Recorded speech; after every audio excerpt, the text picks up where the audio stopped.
XTB France informe les participants que la présentation à venir et les informations qui vont être dispensées ne constituent pas en aucune manière une sollicitation ou incitation à acheter ou vendre des produits financiers.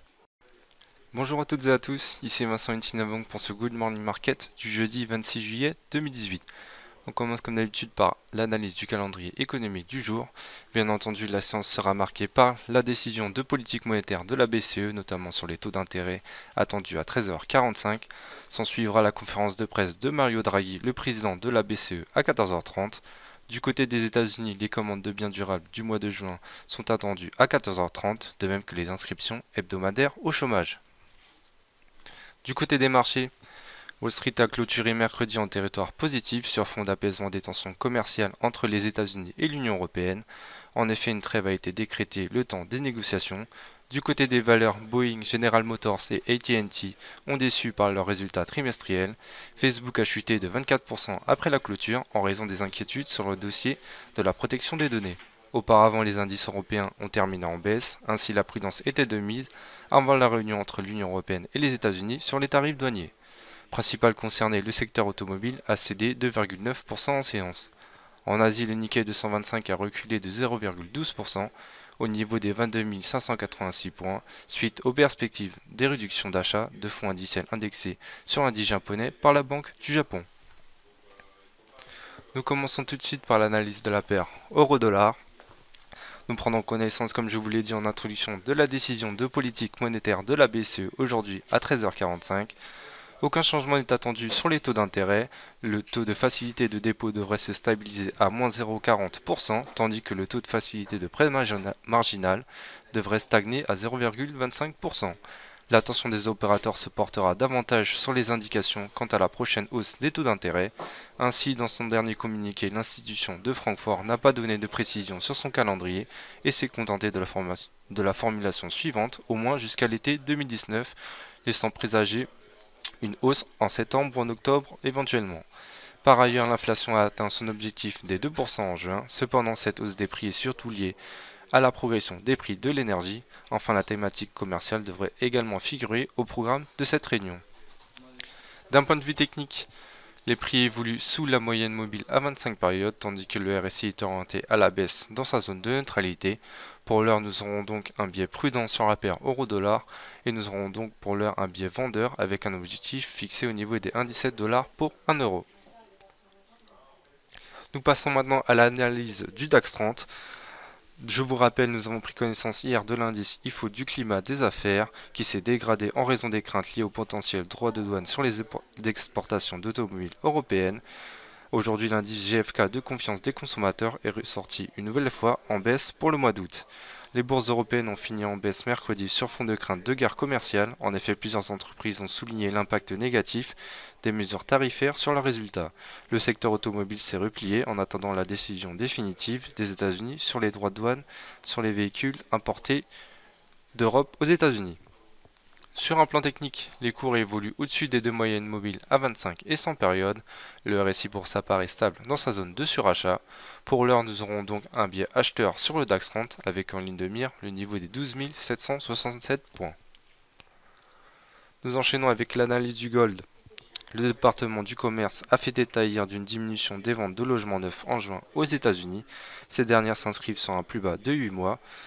Pour rappel, cette séance sera marquée par les commandes de biens durables qui sont attendues en progression et les inscriptions hebdomadaires au chômage. Sur un plan technique, les prix sont capés par les deux moyennes mobiles à 7 et 21 périodes. Le RSI pour sa part est orienté à la baisse vers sa zone de survente. Nous aurons donc pour l'heure sur le gold un biais vendeur avec un objectif fixé au niveau des 1221 $ pour une once d'or. Du côté du WTI, l'actif a terminé mercredi en hausse de 1,14% au niveau des 69,30 $ le baril. Les cours ont été soutenus par des stocks de pétrole américains au plus bas depuis le mois de février 2015. Par ailleurs, le département américain de l'énergie a fait état d'une nouvelle contraction des stocks de brut de 6,1 millions de barils pour la semaine terminée au 20 juillet. Le consensus anticipait pour sa part une baisse de 2,3 millions de barils. Dans le même temps, les stocks d'essence et de produits distillés ont reculé de respectivement 2,3 millions et 101 000 barils. D'un point de vue technique, les prix évolue autour des deux moyennes mobiles à 7 et 21 périodes.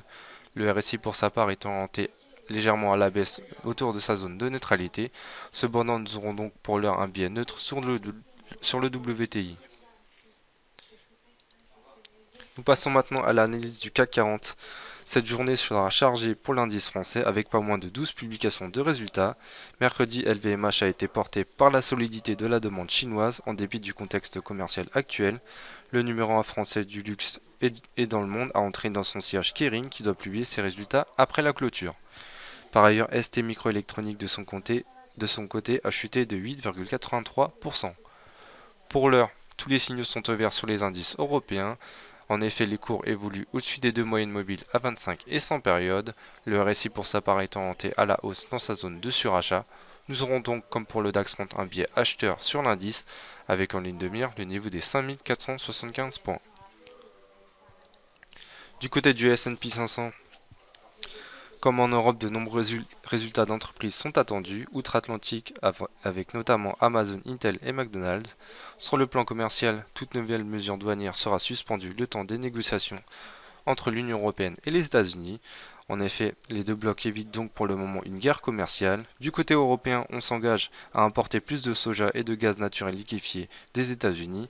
De son côté, Donald Trump est en faveur d'une levée des tarifs douaniers sur les produits industriels hors automobile. Enfin, le président américain s'est engagé à réévaluer les droits de douane sur l'acier et l'aluminium. Cet accord permet donc d'apaiser les tensions et a permis à Wall Street de finir en hausse. Cependant, les résultats décevants de Boeing, General Motors et AT&T notamment ont pénalisé les indices américains. A noter la forte correction de Facebook en raison notamment de la faible croissance de son chiffre d'affaires. Sur un plan technique, les cours évoluent au-dessus de la moyenne mobile à 21 périodes. Le RSI pour sa part est stable autour de sa zone de neutralité.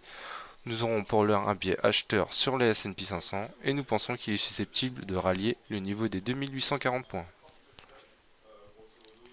Enfin, nous terminons avec le Bitcoin, l'actif qui réussit à se stabiliser au-dessus du seuil des 8000 $ pour un Bitcoin. En effet, les prix sont soutenus par les deux moyennes mobiles à 7 et 21 périodes. Le RSI pour sa part étant orienté légèrement à la hausse autour de sa zone de neutralité. Nous aurons donc pour l'heure un biais acheteur sur l'actif et nous pensons qu'il est susceptible de retrouver le niveau des 8226 $ pour un Bitcoin, puis pourquoi pas à long terme, suivi des 8455 $ pour un Bitcoin.